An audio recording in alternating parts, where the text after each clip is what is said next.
Laissez-moi deviner, vous avez mis à jour votre iPhone sur la dernière version d'iOS et comme par hasard, il tient plus la batterie, pile au moment où le dernier iPhone vient de sortir? Si je le sais, c'est parce que vous n'êtes pas seul. L'association Halte à l'obsolescence programmée alertait déjà sur le problème en 2018, évoquant des iPhones qui ne tiennent plus la batterie, mais également ralentis par les mises à jour. Au centre de notre 360 du jour, un thème qui fait beaucoup parler, l'obsolescence programmée. Apple a reconnu avoir bridé volontairement ses iPhones pour nous obliger à en changer. Vous que Apple a fait exprès de ralentir ses téléphones pour qu'on en achète des nouveaux, et pour affirmer ça, vous vous appuyez sur un graphique fait par une chercheuse de Harvard.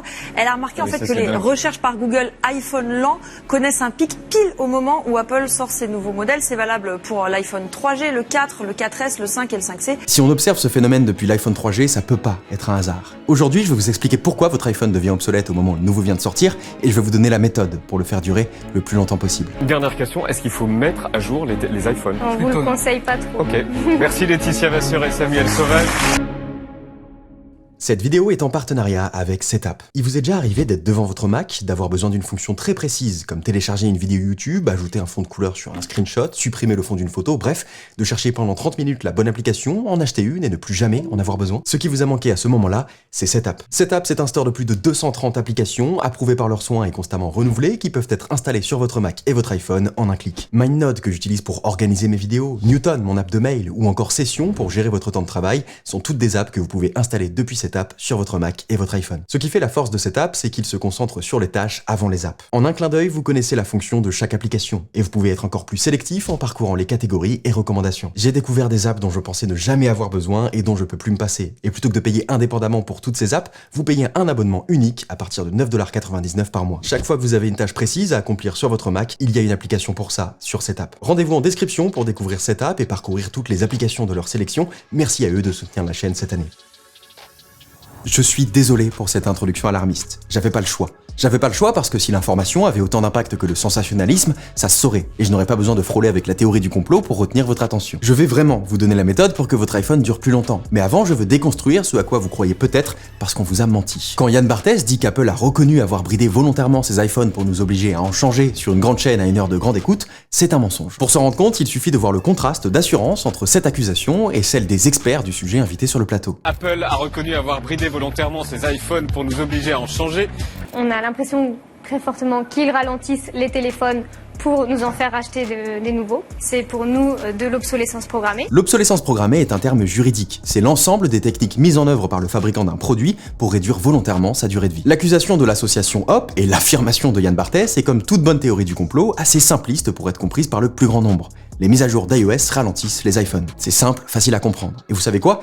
Ils l'ont pas inventé. En fait, il y a eu une mise à jour qui avait pour objet de ralentir certains iPhones. C'est déjà plus nuancé, mais s'il faut commencer à faire des longues phrases, on va perdre l'audience. iOS 10.2.1 apportait un correctif ralentissant la cadence du processeur des iPhones dont la batterie était trop abîmée pour supporter 100% de ses capacités, afin de la préserver sur le long terme. Donc, quand Yann Barthès dit Apple a reconnu avoir bridé volontairement ses iPhones pour nous obliger à en changer, il fait référence au fait qu'Apple a avoué qu'il bridait le processeur des iPhones dont la batterie était trop âgée, non pas pour nous obliger à en changer, mais au contraire, pour prolonger leur durée de vie. Ce qui n'a donc rien à voir, mais pour une intro d'émission, c'est trop long. Quand vous entendez un truc pareil sur une grande chaîne, vous vous dites que ça peut pas être un mensonge, ils auraient pas osé.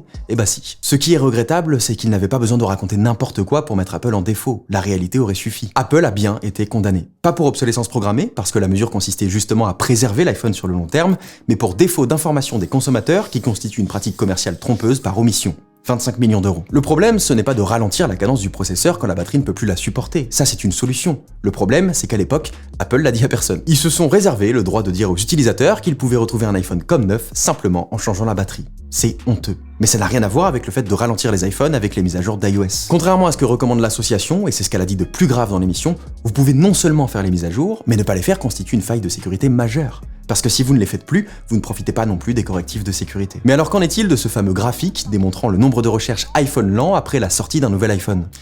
Vous aussi, vous avez l'impression qu'à chaque fois que vous faites la queue à la caisse d'un magasin, l'autre file d'attente avance plus vite que celle que vous avez choisie? Oui, parce que tout le monde a cette impression. Et si tout le monde a cette impression, c'est qu'aucune des deux n'avance plus vite que l'autre. Ce que je veux dire, c'est qu'une tendance de recherche Google est sensationnelle, mais ne constitue pas une preuve. Après une mise à jour, votre iPhone a peut-être de nouvelles fonctions énergivores. Il y a peut-être un bug qui sera corrigé. Mais surtout, il réindexe plein de données en tâche de fond, ce qui consomme des ressources. Ça va durer quelques jours, mais vous saurez le remarquer quand ce sera plus le cas, ou vous allez rester sur l'idée convaincante qu'il est devenu inutilisable et qu'il devient nécessaire d'acheter celui qui vient de sortir.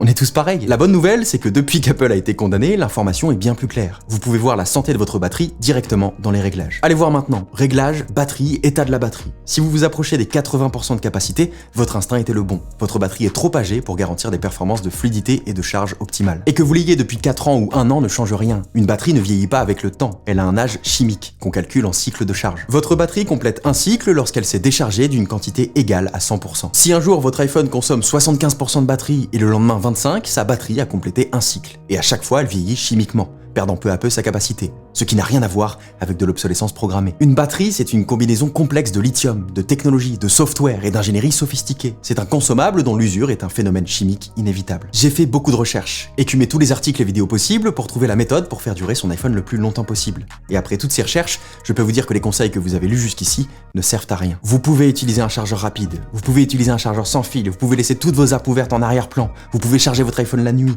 vous pouvez le charger à plus de 80% et le laisser se décharger en dessous de 20%. Vous pouvez faire tout ça. Au-delà de celles qui ne servent à rien, aucune de ces astuces n'a un impact assez significatif sur la longévité de votre batterie pour justifier l'effort qu'elle demande. Vous aurez beau appliquer à la lettre une méthode de grand-mère trouvée sur internet, consistant à vous lever à 5h du matin pour mettre votre iPhone à charger sur un chargeur lent et le retirer avant qu'il n'atteigne les 80%, il arrivera un jour, pas si lointain, où votre batterie rendra l'âme. Parce que c'est un phénomène chimique inévitable. Une batterie d'iPhone conserve des performances optimales jusqu'à 500 cycles de charge. Au-delà, elle aura perdu environ 20% de ses capacités. Ce qui fait que votre batterie a pris plus cher que celle d'un pote alors que vous l'avez acheté en même temps, ce n'est pas qu'il en prend plus soin que vous, c'est qu'il l'utilise moins. Donc il le décharge plus lentement, donc sur la même période, sa batterie fait moins de cycles que la vôtre, donc vieillit moins vite. Ce qu'il y a de pire pour une batterie, ce n'est ni la charge rapide, ni la charge sans fil, ni le fait que TikTok soit ouvert en arrière-plan. Son pire ennemi, c'est vous. C'est vous qui la consommez. Mais il y a une bonne nouvelle, et c'est l'association Hop qui nous l'apporte. Pourquoi est-ce que sur un iPhone, on ne peut pas changer la batterie? On peut. Ça coûte entre 50 et 120 € selon le modèle en Apple Store pour un iPhone comme neuf. Et je crois que c'est un prix raisonnable pour la liberté de pas trop vous stresser avec la charge tous les jours pendant 2 ans. C'est ça, la méthode pour que votre iPhone dure plus longtemps. Changer la batterie.